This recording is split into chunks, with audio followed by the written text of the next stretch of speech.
সালমান শাহ ঢাকার চলচ্চিত্রের সবচেয়ে আলোকিত সেই নাম, যা নিভে গিয়েও বড্ড বেশি উজ্জ্বল।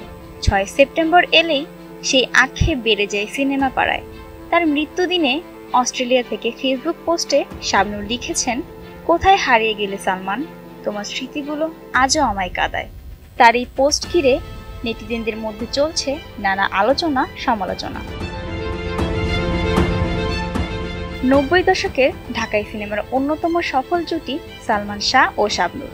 তার ক্যারিয়ারে অধিকাংশ সিনেমার নায়িকা ছিলেন শাবনূর। 27টি সিনেমার মধ্যে 14টিতেই একসঙ্গে দেখা গেছে তাদের।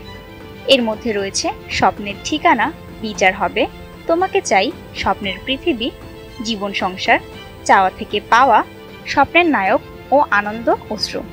সালমান ও শাবনূর জুটির বেশিরভাগ সিনেমা ব্যবসায়িক সফলতা পাওয়ার পাশাপাশি দর্শক নন্দিতও হয়েছে।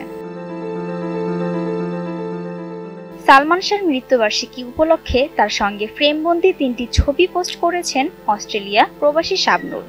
সঙ্গে মনের আবেগ মিশিয়ে লিখেছেন, কোথায় হারিয়ে গেলে সালমান, তোমার স্মৃতিগুলো আজও আমায় কাঁদায়। শাবনূর বলেন, অমর নায়ক সালমান শাহর মৃত্যুবার্ষিকী, দীর্ঘ 27 বছর পর এখনো তাকে ভুলতে পারেনি চলচ্চিত্রাঙ্গের মানুষ ও তার সমর্থকরা।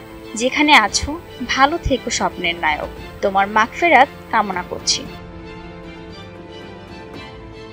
শুধুই কি সিনেমা, তাদের মধ্যকার প্রেমের গল্পও ছিল ঢালিউডদের টক অব দ্য ইন্ডাস্ট্রি। যদিও সালমান চলে যাওয়ার পর থেকে শাবনূর বরাবরই ওই সম্পর্ককে শুধু বন্ধুত্ব বলে আখ্যায়িত করে আসছেন। আর প্রায় প্রতি বছরই সালমানের জন্ম ও মৃত্যুদিনে তাকে স্মরণ করে আসছেন। 1996 সালের 6 সেপ্টেম্বর মৃত্যু হয় সালমান শাহর। সেই রহস্যের জট আজও খোলেনি।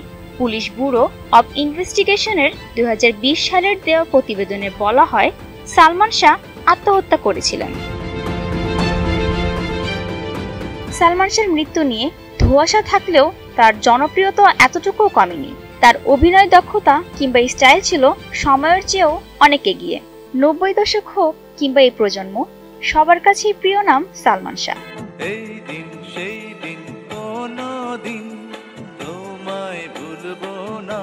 Desk report, ATN news.